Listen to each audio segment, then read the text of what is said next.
It's time to strap in and get ready for the front stretch. Presented by Joe's Karting. Dan and Dirk are live in the studio today, ready to hear from you at 402-573-0590. Well, good morning to you, race fans, and welcome to the front stretch, presented by Joe's Karting at Council Bluffs, online at joeskarting.com. Fast-paced white-knuckle racing just across the river on 23rd Avenue. Get more information about Joe's Karting at joeskarting.com, and as always, that is karting with a K. Get over there today. Find out more information about what's going on. And then cruise over to Quaker Steak and watch a little Darlington. Hopefully not too many people got to work tomorrow morning, so if you have a good time tonight, no punishment tomorrow. Before I forget, I want to try to mention it a couple times in the show as listeners tune in and out, but today over at I-80 Speedway, with it being Championship Sunday, Kaziski Auto Parts, the ownership group that is a part of I-80 Speedway, has, through their salvage yard network, has connections down in the Houston area, just a salvage yard just north of Houston. And they've worked out a deal where they're going to ship any non-perishable items that are donated at the racetrack today. They're going to ship them down to Houston for free. So they're looking for water, canned food items, anything non-perishable, toiletries, cleaning supplies. They are asking that don't donate used clothes. They don't want to worry about used clothes. That's something the American Red Cross has requested, that used clothes do not get donated, and that's kind of who they're working with on this, is the American Red Cross and the Salvation Army. So if you're headed out to I-80 Speedway today for Championship Sunday starting at 7 o'clock tonight, then you can bring out some non-perishable items. Grab yourself a pack of water from a gas station, like an 18-pack of water, or go grab a couple of cans of food, whatever you can do to donate. Go to a major grocery store, you can get like a 32-pack for $4. Yeah, it's really, and the crazy thing is that, they're going to be without clean water for a very long time. And it's times like this that you begin to realize how precious that little thing is, that one little element in this world, water, is to our survival. And for all the women out there and one of their precious commodities, pick up a 12-pack of toilet paper. Yeah. Oh. I mean, that's something I know I'd miss if I was in this shape. Absolutely. So, anyways, you can do that today. And the nice thing is they're setting up these donation bins outside of the entry. So there's going to be one outside pit entry and one outside grandstand entry. So you don't have to go to the races. You could swing by, drop off the items, and then if you're headed to Eagle Raceway to watch the RaceSaver Nationals day number 3, if you're just headed out and about and you want to do some good, go ahead and do that. They're going to ship all that stuff off. That's going to be today and today only. It's not going to be happening next Friday or next Saturday as we race again. But so make sure that you do that. It's a great little cause, and just do whatever you can do to help. So that's going to be today at I-80 Speedway. All right, today's show, turn number 1, we're going to recap the results from Bristol. Seems like a month ago we were talking about NASCAR, one whole week off. One whole week off. Man.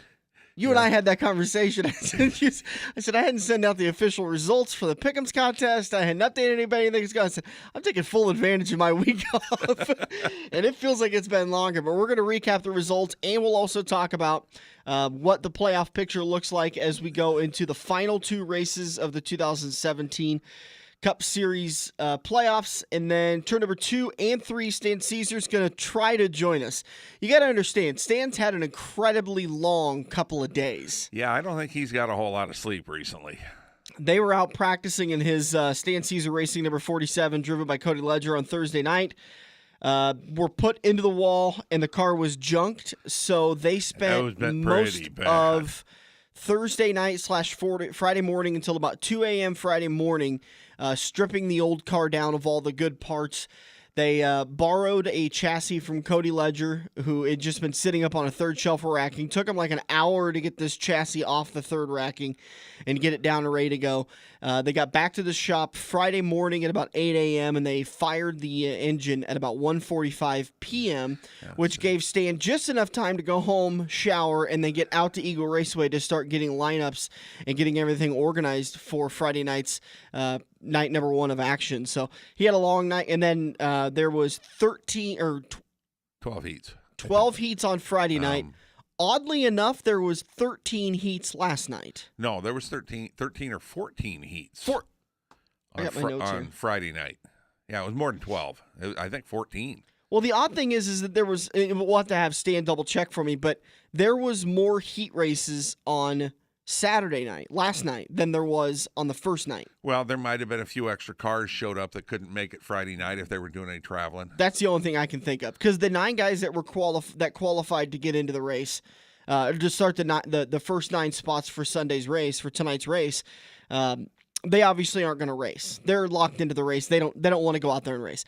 So everybody else had to go back out there and rerun for everything, and that's what was confusing. Minus 9 cars.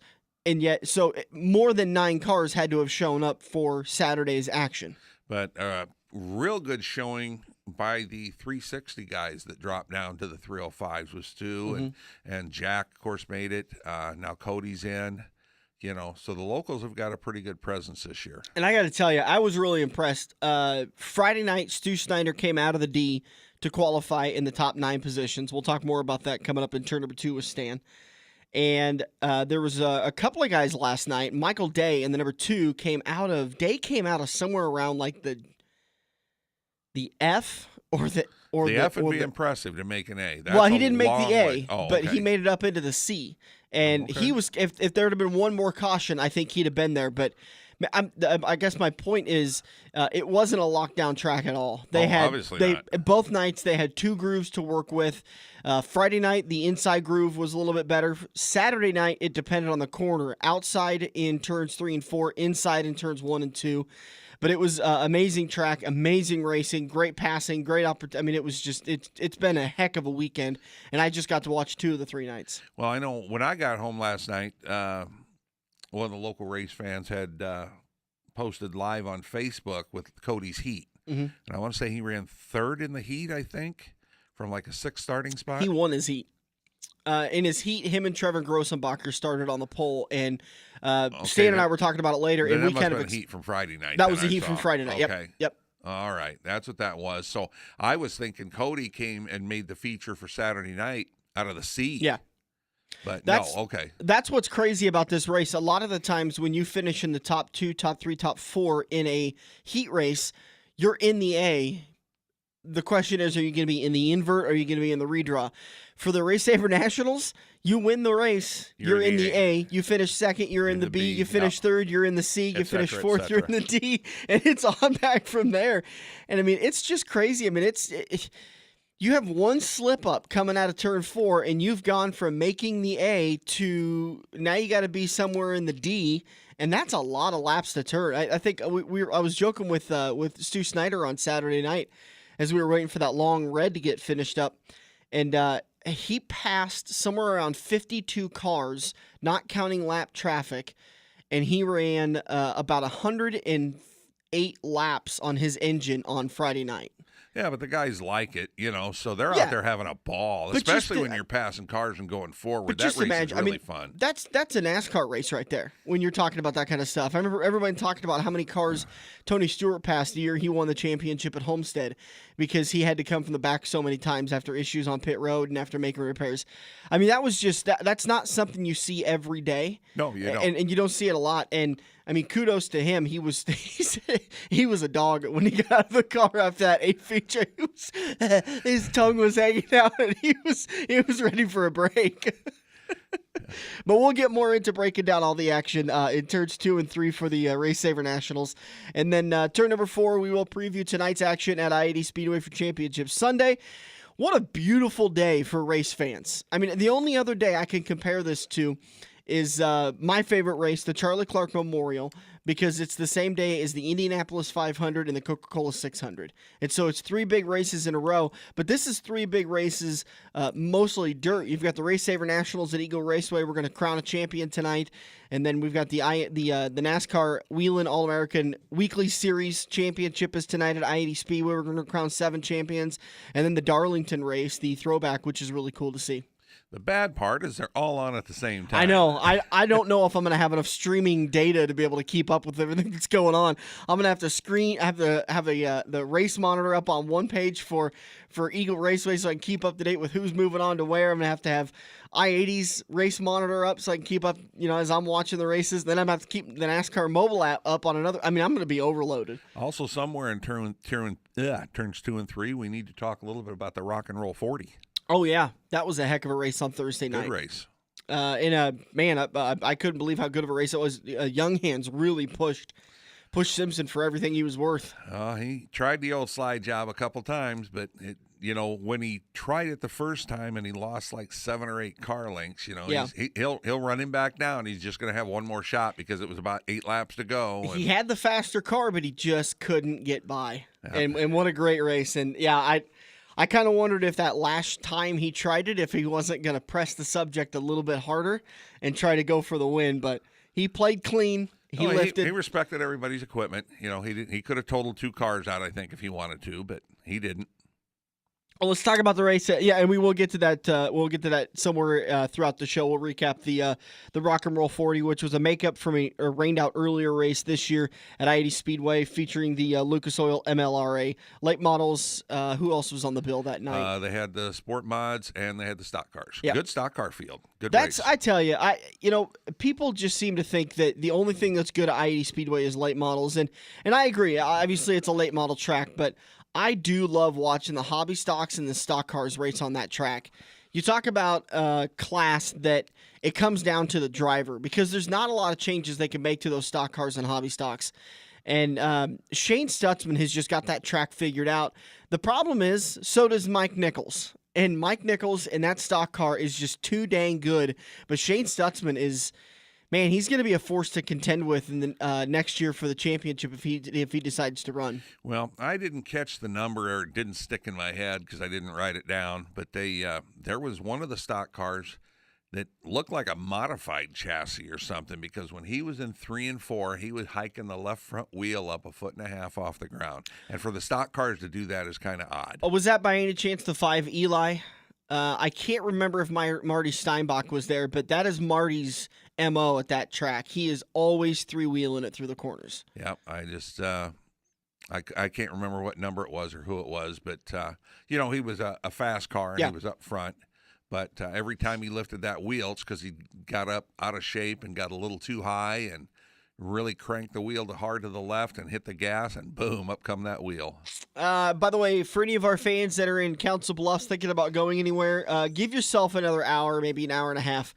When I drove in this morning to come into the show, it was incredibly dense fog, probably a little bit more unsafe than I'd have wished to have driven through, but had no choice, had to get out to the radio show and do today's show. So make sure that if you have anywhere to go, give yourself a little bit longer to get out there. Let that fog kind of clear out a little bit. I mean, it's when they say a dense fog advisory, I've seen fog all my life growing up on the farm and in the city and this kind of stuff. This is the thickest I think I've ever seen in my life. Visibility is about 100 feet right now. I mean, well, I guess not right now because it's been about an hour since I've driven. But and if you're planning on going down to Eagle tonight and haven't been to Eagle in a while, they do have the highway between the interstate and Highway 34 closed. So, my recommendation would just be to take Highway 50 down to Highway 34 if you're leaving out of Omaha. Yeah, and it's just like a small strip of that highway that's closed. Stan Cisar was telling me last night as we were getting ready to leave for the day that for the morning, excuse me, as I was getting ready to leave for the morning because I left like 6 hours ago. That it's just a small area that you could take a gravel road out of the way. So if you happen to forget and you get on 63 and you're coming south and you see all those, you don't have to make a big correction turnaround. You could just use your Google Maps. It'll get you through a gravel area that'll take you right around a cornfield or somewhere. Yeah, drive through a cornfield. That's fine. Those farmers got plenty of money. All right, let's talk about Bristol Motor Speedway. 3 races to go for Bristol before the playoffs. Things are really starting to heat up. And refresh my memory, they did treat the track. Did they treat the high groove and upper groove or like a lane and a half on the bottom? Okay. And that's all they treated. Yep. And I did not get to see the race. I haven't had an opportunity to go back and watch it. What was your thoughts on the treatment? Well, the treatment worked early in the race because the bottom was the fast line around, but halfway through to, maybe a little past halfway, I think they'd taken it off the track, and the high groove came in, and at the end of the race, the high groove was the dominant groove. Is there anything they can't, in between stages, treat the track again, can they? No, because you'd have to take a red. The guys can't drive through this stuff because it's liquid it's a liquid they put on there, and it takes a few minutes for it to cure. But if their car's going through it, I wonder if that's something they wouldn't consider. I mean, if it only takes a few minutes, I was under the assumption that it took several hours to set and to really become effective, but yeah, I don't think it does. I mean, the stuff when you actually put it on your tires, it's a recommended like a 24-hour cure period. We used to use it on our drag car because it was legal. But as far as them applying to the track, I mean, they're going to be applying it to a hot surface. So it's going to set up fairly quickly. Okay. But the guys are going to have to drive through it and stuff unless they go red coming on and off a pit road. So bad days for Austin Dillon, finished 39th. Eric Romarola, 37th. Brad Keselowski, 29th. Danica Patrick, 25th. Casey Kane, 24th. Junior, 23rd. Martin Truex Jr., 21st. That's odd to see. Finished all the way back there, lap down. Yeah, the guys had some problems. So Clint Boyer, 19th. Not really that bad of a day, but not the great day he needed. Top 10, Ryan Blaney finished in the 10th spot. Kyle Larson, 9th. Kevin Harvick, 8th. Trevor Baynes, 7th. Ryan Newman, 6th. Kurt Busch, top 5 finish, along with Matt Kenseth, 4th. Denny Hamlin, 3rd. Eric Jones, 2nd. And Kyle Busch, is he getting hot? Or are we just seeing him knock off a couple of wins before the playoffs? Well, no, I mean, he's been hot for a long time. He just ain't been able to finish a race. And now, the luck's held out for him a couple weeks. He swept. Yeah. Only guy to ever do that, and he's done it twice. It's impressive. I'm not a huge Kyle Busch fan, but the guy can drive. Yeah, absolutely. And I'm fairly certain that 5-10 years after he retires, he will go down as one of the best that we've ever got to watch in this sport. Right now, he's such a polarizing figure, and he loves to stir up the crowd, and people love to hate him. So he doesn't get the respect that he deserves. But if you could set aside your disdain for him, which I don't like the things he says every once in a while, just too. watch him race. I think turn the TV off after the race is done. I mean, it's a level that you look at it and you go, how can he do that? And it's absolutely beautiful to watch. But I don't think people realize how different those three vehicles really are. Yeah. And that's the impressive part. I mean, that's, it's not quite as different as going from a midget to, a B mod and to a nice late model. It's not quite that different, but still, they drive totally different. They all weigh about the same, but the horsepowers are different. The aerodynamics are different. Yeah. So they handle a lot different. And it's the thing that's kind of universal amongst all sports is when a team gets hot. And I think we're starting to see Kyle Busch in that Joe Gibbs Racing side get hot. And maybe we'll be able to see Denny Hamlin or Matt Kenseth knock off some wins here coming up shortly. And I'm really kind of interested to see if Martin Truex Jr. is cooling off, because I haven't seen him pushing that front very often. Yeah. And in other news and notes with NASCAR kind of going through the silly season stuff, back to that, the GMS announced this week that they're not going to put Cup team together or two teams as was being rumored. I might look forward. You might look forward to them maybe putting another Xfinity team or two together, and working with that maybe for another year or two. So if Casey Kane's going to end up in a ride, it's going to be a lower tier ride, or he's going to drop back down to Xfinity. I don't know what's going to happen there for sure. I think his chances of racing in 2018 just got a lot dimmer. Well, with a good team, he could end up with one of the the 25 to 40 place teams type of situation and run some races for them, like the Reed Sorensens and some of these guys are doing. He could end up with something like that. I don't know if he will. And then the news about Nashville Speedway really had me excited when it first broke, that SMI was Speedway Motors through Bristol Speedway was trying to get that lined up, because those two tracks back in the 80s had a war redoing with improvements and stuff and going back and forth to be the fastest half mile, and they're only, they're like 200 miles apart. But it really would have been nice to have that track. If SMI would have got it, it would have taken several years for them to do improvements to get it up to, a Cup standard or even an Xfinity standard for racing. But it would have been nice to have that track on the schedule, but that did not come to fruition. And as things often do. Back to the results after Bristol, your playoff standings. The bubble looks like this. Remember, 16 drivers are going to get into the playoffs. As we come down to 2 races left to go, Chase Elliott has a 69-point lead over the cut line. Matt Kenseth has a 61-point lead over the cut line, and Jamie McMurray has a 58-point lead over the cut line. Clinton Boyer is also 58 points behind. Joey Logano is in a win or you're not getting in. Pretty much Boyer is, He's 117 points behind. I guess mathematically he could score 120 potential points in the next 2 races if he has 2 perfect races, and you're and someone like Chase Elliott has a terrible race and 2 terrible races, but realistically he is a win or he's not getting in, sitting in 18th. Eric Jones 126 points behind in 19th, and Daniel Suarez 163 points behind in 20th. So Boyer, Logano, Jones, and Suarez have got to get wins at Darlington or Richmond in the next 2 races.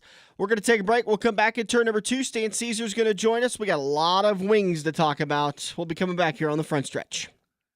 This week's young gun on the front stretch is 20-year-old Gunnar Pike, also known as Top Gun. Gunnar is following in the footsteps of his grandfather, who raced drag cars, and his father Wayne, who raced pro-ams around the Midwest. Gunnar has always looked up to his dad, so when he had the chance to go race karts at the age of 4, Gunnar jumped right in the seat. Top Gun found victory lane quick and often, winning championships in the Junior 2, Junior 3, and adult classes, and winning the Hard Charger Award at the Tulsa Shootout. In recent years, he's moved into the Sport Mod class, where he's found victory lane 3 times at Eagle Raceway, 2 of them coming this season. Gunnar has his eyes set on a track championship in 2018, and someday he hopes to race alongside his role model Kenny Schrader in the USMTS. Keep your eye out next season for Top Gun, Gunnar Pike, and the number 25 Larson Motors, Interim Healthcare, Sardison Racing Sport Mod at a dirt track near you. This week's Young Gun Profile has been presented by I-80 Speedway, home of the Cornhusker Classic, October 13th and 14th.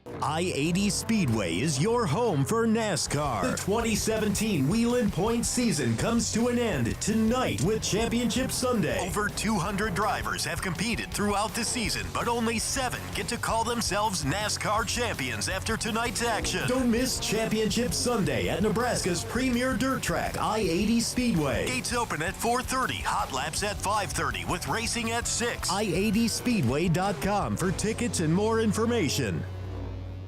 Joe's Karting in Council Bluffs has taken a page out of IMCA's rulebook and gone crate. These brand new low-emission engines will still have you white-knuckling it all through the Metro's fastest indoor facility. Joe's Karting is now friendly for all skill levels with their brand new Honda-powered engines. It's time to get to Joe's today and find out what drivers like Jack Dover, Shaylee Bate, and Andrew Kosiski have known for years. Located in Council Bluffs and online at joeskarting.com. That's karting with a K. Dan and Dirk are rolling into turn 2 with a little attitude on the front stretch. 402-573-0590. There's been a lot of champions crowned in the last couple of days, a lot of dirt track action. If you want to give us a call and give us your thoughts on what you saw at your local dirt track, 402-573-0590. Joining us on the show now, what could be considered a summertime co-host for the front stretch. He is the voice of the Speedway at America's home track, Eagle Raceway. Stan, you've had a pretty relaxing couple of days. Your feet's been kicked up. Haven't been doing much. Oh, no, heck no.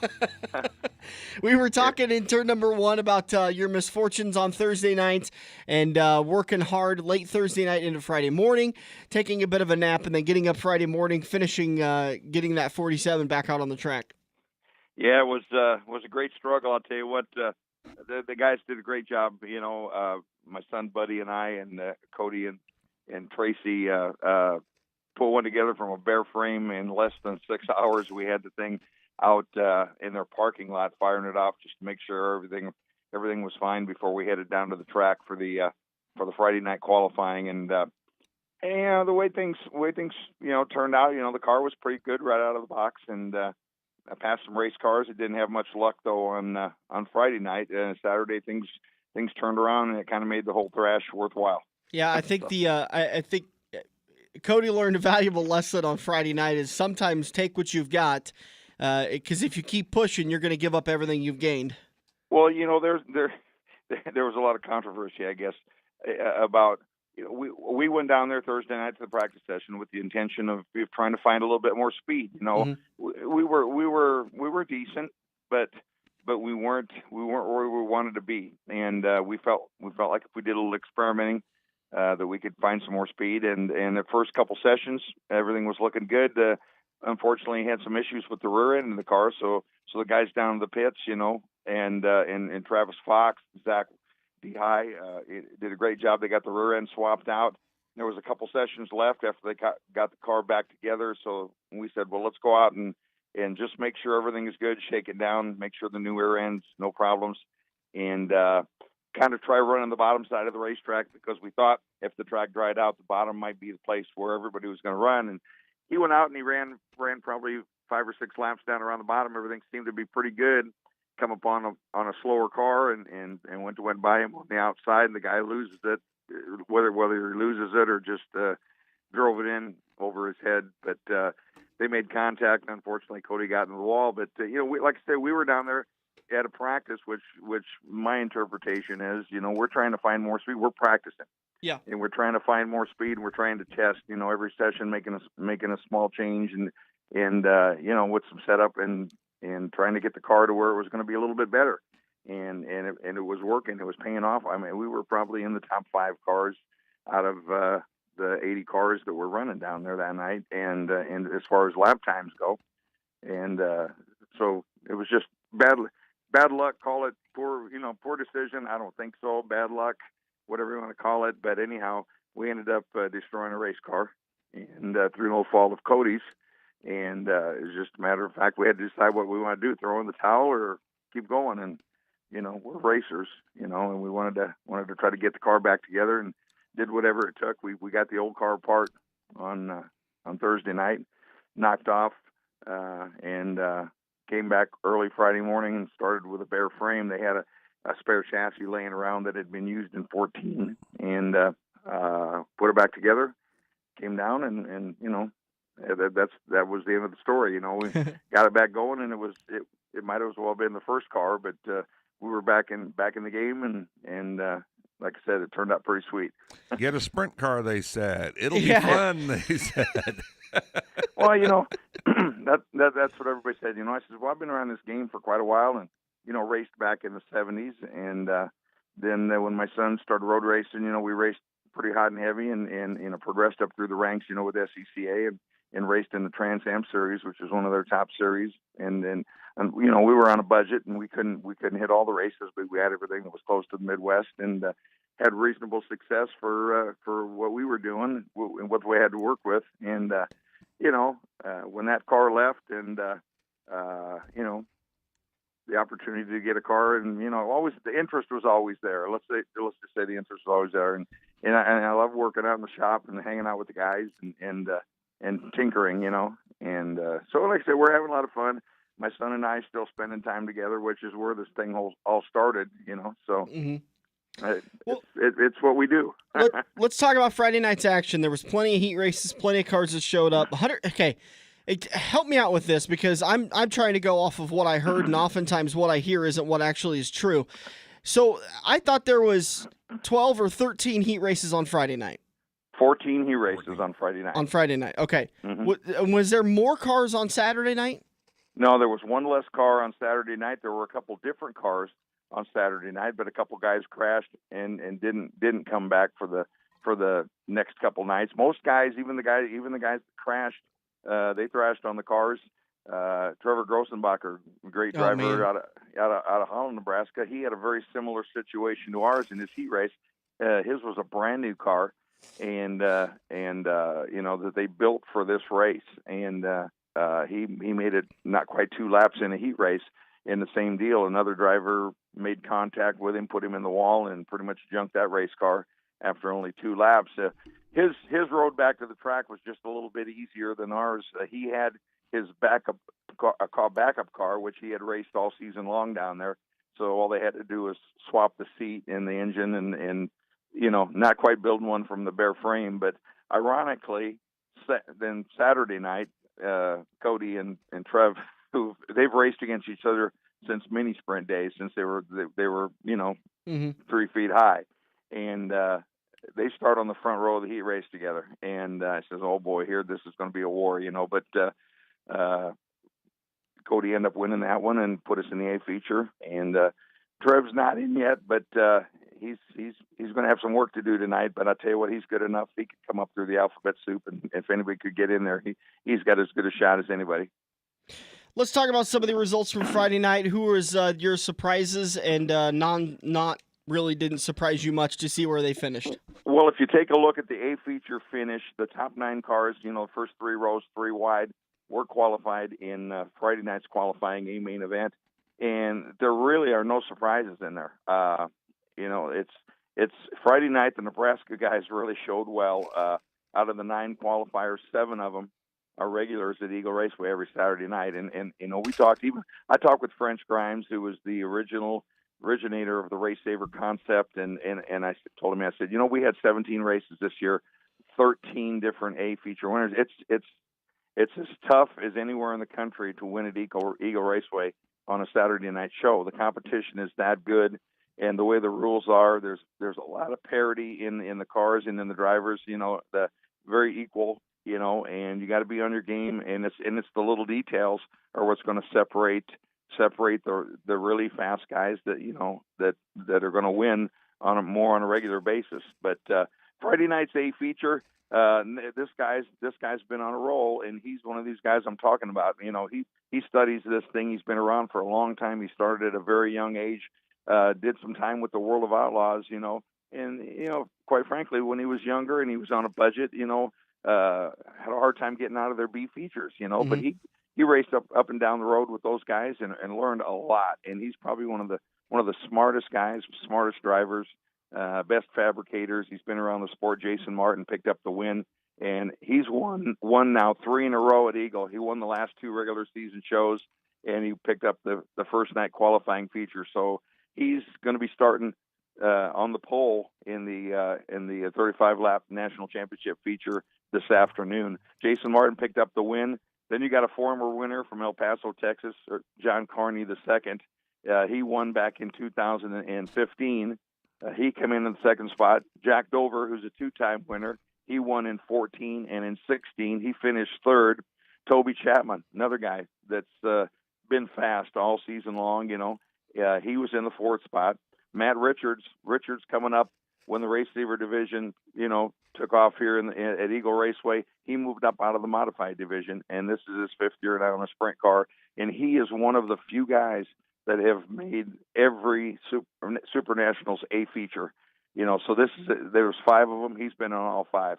Wow. He came home in the 5th spot, and then 7-time Eagle Raceway sprint car champion Mike Boston is going to be starting in the 6th position outside the 2nd row. Back inside row number 3, the guy that won the Eagle Raceway Points Championship in 2016, and also we repeated this year by 2 points on the final night. Tyler Drucke is going to start inside row number 3 in 7th.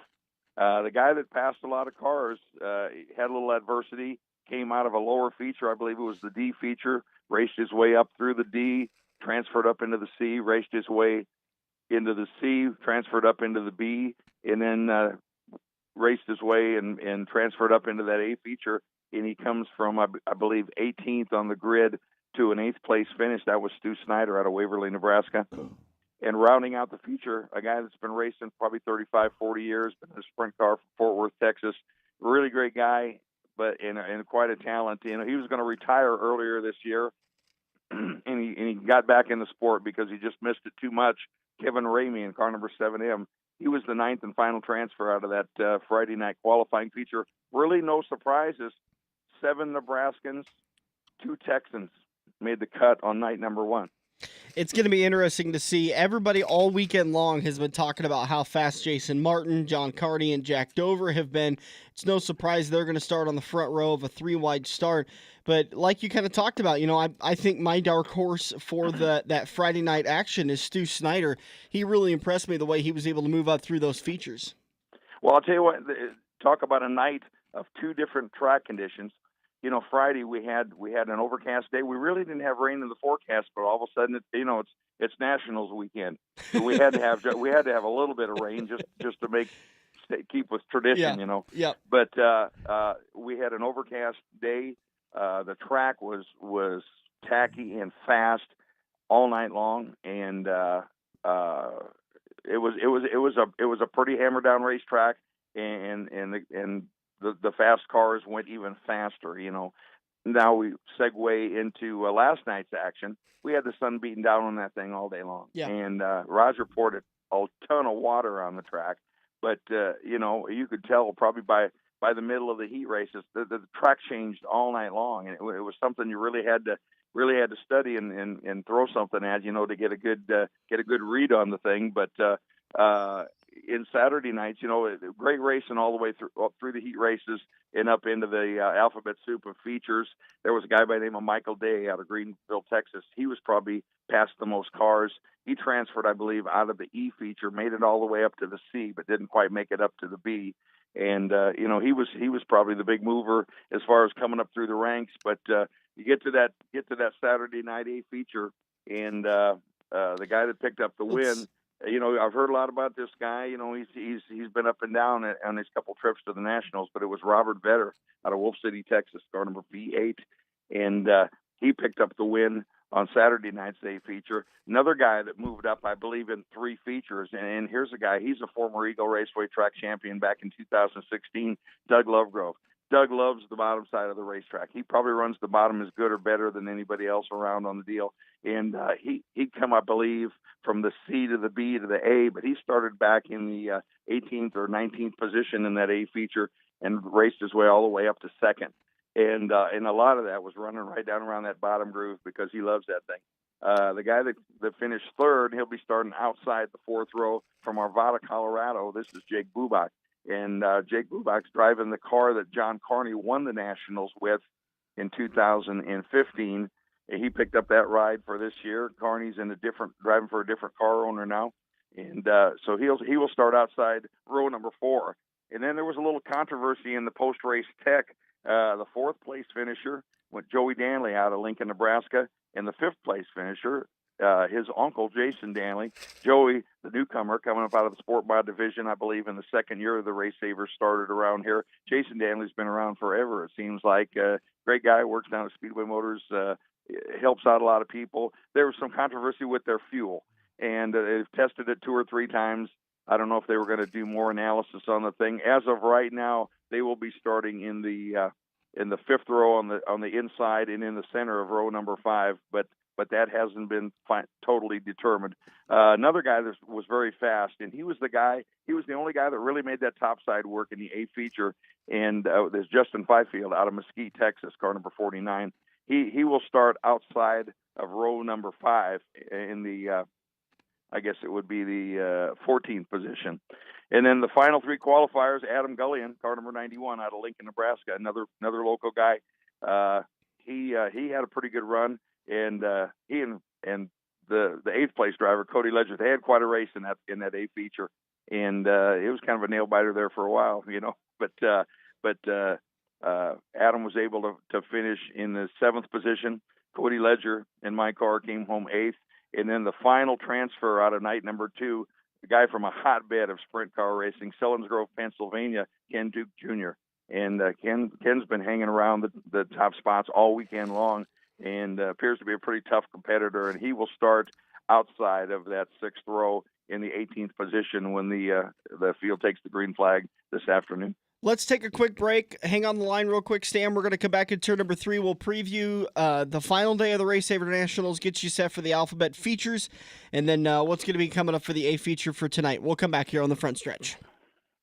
It's the final race of the 2017 season this Saturday at America's home track, Eagle Raceway. Celebrate in style with the Nebraska Cup presented by Hoosier Tire, featuring the Sprint Series of Nebraska wingless sprints and the Malvern Bank Super Late models. Adults just $18, kids 6 to 12 get in for $5, and kids 5 and under get in free. Hot laps at 6:30. Racing starts at 7:30. Kiss 2017 goodbye with sprints and super late models at America's home track, Eagle Raceway. Are you looking to book your next outing?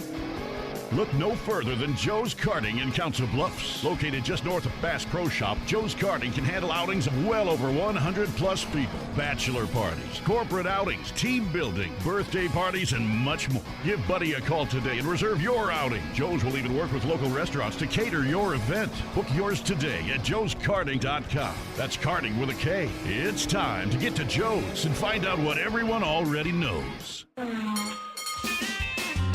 you love wings, if you love rings, and all kinds of other tempting things, great times, great food, get to Quaker Steak and Lube. Quaker Steak and Lube is the official watering hole for the front stretch and the best place to catch all the NASCAR action today. Open at 11 a.m. with delivery available to Council Bluffs. Great times, great food, get to Quaker Steak and Lube. Feather the brake and get back to the gas. Dan and Dirk are headed into turn 3 on the front stretch. Welcome back to the front stretch. You're going to get to turn number 3, brought to you by Kansas Speedway. Kansas Speedway's first playoff elimination race of the Monster Energy NASCAR Cup Series. The tickets are now available. Be a part of history at the Hollywood Casino 400 on Sunday, October 22nd for $99 or less and $29 for kids. Visit kansasspeedway.com or call 866-460-RACE. Again, 866-460-RACE or kansasspeedway.com. Recapping the first 2 nights of the RaceSaver Nationals in turn number 2. Now it's time to preview night number 3. And this is it. When you talk about LCQs, Stan, the voice of the Speedway, joining us on the show. There's a lot of really talented drivers that are still looking to find their spot in those final 9 qualifiers. Oh yeah, those final 9 spots. Excuse me. One more thing though. For the final race of the night last night was the annual Race of Champions Sprint Car A feature. It's held every year, and just to attempt to qualify for this one, you have to have been a track champion. You have to have been in the top 20 in the national points this season, or in the top 10 in the regional points in any of the touring RaceSaver series. I believe 39 cars attempted to qualify. That was going on Friday night, but the Race of Champions held last night, and it kind of, you can't really call him a dark horse winner, but this guy had the bottom of the track wired. And you talk about all the favorites in that big race for this afternoon. This guy drove by most of them. Kevin Ramey out of Fort Worth, Texas, picked up the Race of the Champions win. John Carney was second. Jason Martin was third. Jack Dover was fourth. Adam Gullion was all the way up to fifth. Justin Fifield, Doug Lovegrove, Tyler Drucke, Ken Duke Jr., and Jake Bubach. You know, all the hitters were in that final starting lineup for this Race of Champions. Kevin Ramey took home the prize in that one. So he's got to add his name to one of the favorites this afternoon, and basically all day long. It'll be going on. I believe. Let's see. I'll take a look at the schedule here just to refresh my memory. We got a charity dodgeball tournament benefiting the Juvenile Diabetes Research Foundation. That'll be going on at 11 o'clock today. Pit gates open at 3, but everybody's going to be in early. We've already started doing some maintenance on our car, getting things ready for tonight's action. It's going to be a driver autograph session around 4:30 to 5:30. The pit gate or the grandstand gates open at 4:30. Hot laps are at 5:30, and the first race of the Alphabet Features, I believe, will probably be up to about a G feature today. That'll take place at 6:30. We'll have a slide intermission. We'll crown Miss Eagle Raceway, have driver introductions, and have the big dance. 35 lap, fastest 27 cars in the RaceSaver division in the country will go at it, and we'll see. Throw it all up in the air and see what sticks to the wall, I guess. Couple of fan favorites that still haven't qualified for the race. One of them that comes to mind, she's been incredibly fast, but just had problem after issue, and that's been the 03 of Shaylee Bade. Yeah, Shaylee, I believe, is one of the 4 people that have qualified for every Nationals A-main event in the first 4 years of its existence, and had a little tough luck. Looked like she was going to make it in. Had an issue even after the checkered flag flew in one of her heat races, on Friday night, and she's got some work to do. Another guy that was really fast yesterday didn't quite make it in. A guy out of Quinter, Kansas, and he races up at Eagle and with the Sprint Series in Nebraska on a regular occasion. That's Zach Blurton. Zach's going to be very tough. There's some fast cars out of California that are here. There's 2 or 3 really fast cars out of Pennsylvania. Jason Howell out of Texas was real close. You can't count out any of the local guys that are really fast. Like I like Trevor Grossenbacher, had some tough luck and is not in yet. But Chase Weiler has been very fast the last half of the year. He's not in yet. Clint Benson, last night was probably his best run in a long time, and he's not in yet. It's gonna come right down to the wire before this thing's over with, and it'll be pretty interesting. We've been hyping this race up for a long time, and in the first 2 nights, it has lived up to every bit of hype that we threw out there about this deal.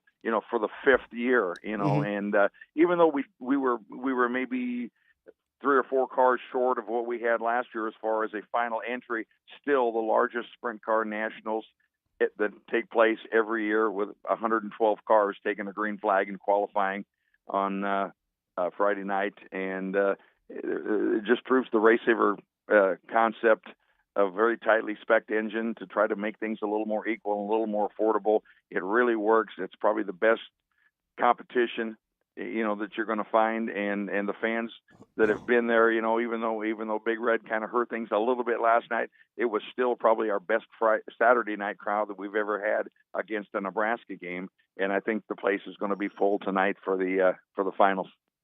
Yeah, and I think you're going to get your dollar's worth. It's like you talked about, there's probably 12, 13 heat races going to happen tonight. There'll be plenty of features for drivers to make their way up through the field. It'll be a great thing to go out and make sure you go and see. Get your tickets today. No more EagleRaceway.com. No more getting in advance. Just head out to the main window.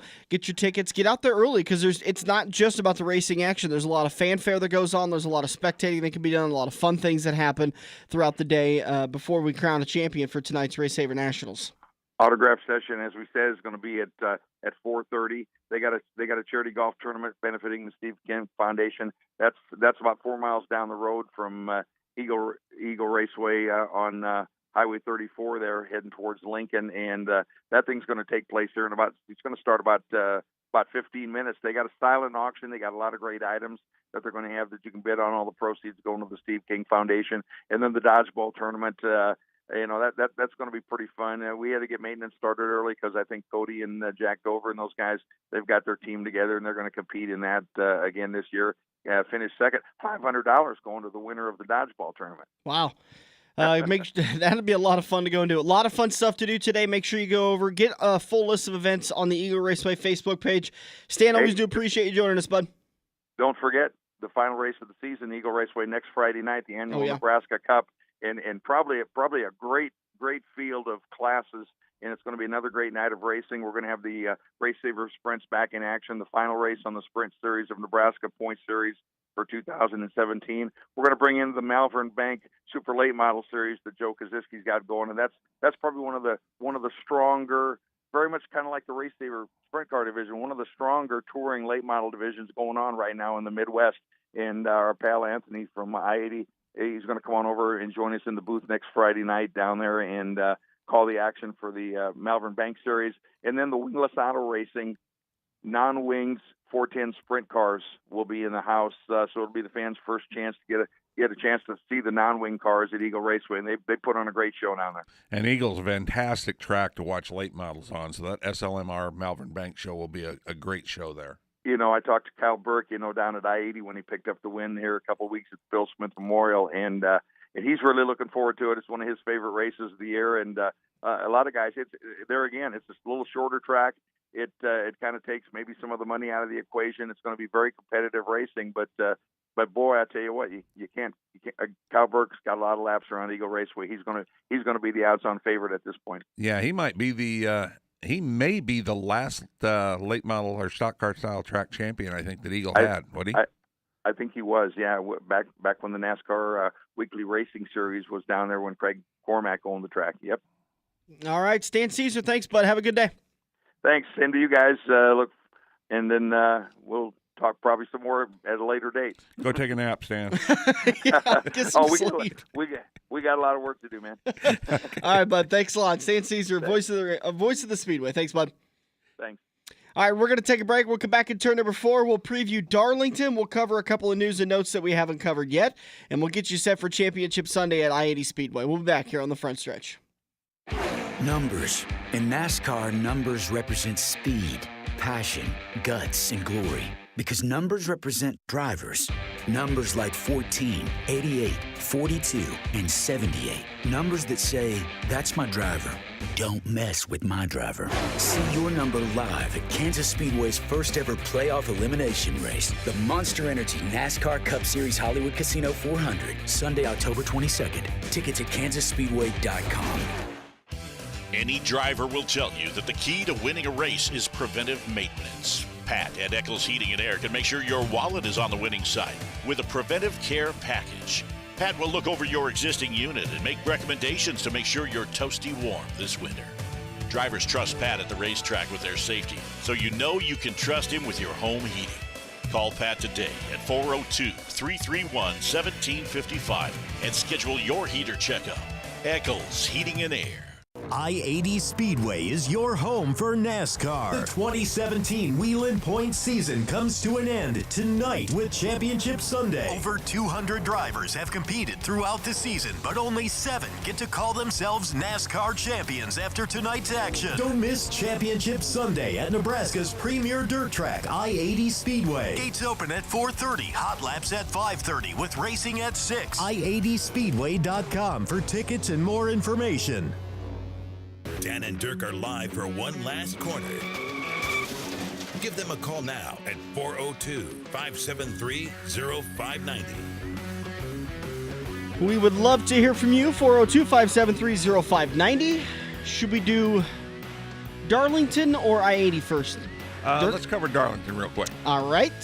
Results from the weekend of getting set for Darlington. Let's look at last year's results from Darlington. Martin Truex Jr. got the win over Kevin Harvick, who I think had the better car. He had the stronger car, led 214 of the 367 laps, but an issue on pit road slowed him down and allowed Martin Truex Jr. to get by for the win. Again, Harvick second, Larson third, Hamlin fourth, and Logano fifth. Kenseth, Kane, Newman, Keselowski, and Elliott all top tens. Bad days for Tony Stewart, Kurt Busch, Jimmy Johnson. I believe Johnson was involved in a wreck early, and his day was over with. Other than that, most of your playoff contenders were up into the top 20 and up into the top 15. Well, I think one of the sideshows for this weekend is all the throwback paint schemes. Yeah. Oh, everybody's running one. There are some real sharp-looking cars out there, paying respect to some racers from the past and some of the sponsors from the past. So, if you want to see any of those pictures, we have a full album on our Facebook page where we broke down who's running what. Yeah, I mean, to me, that's one of the neat parts, because this is the race usually at Darlington's when they run the throwback stuff. And, I mean, this race has a ton of heritage, and Richard Petty only won it one time, but it happened to be like the 9th win in a 12-race win streak. He won 12 Cup races in a row. That's just incredible. I wish that was something that we could do with dirt track racing. Pick one race and do kind of a throwback night for that, but it just wouldn't be feasible for guys to rewrap their cars, reupholster everything. I think a wrap $700 or $800. So yeah, that would be. And on top of that, I mean, they would have to basically re-sheet metal their whole car, because as beat up and banged up as these cars are today, some of them look like cheese out there, like they went through a cheese grater. And my favorite one is today's young gun Gunner Pike, excuse me.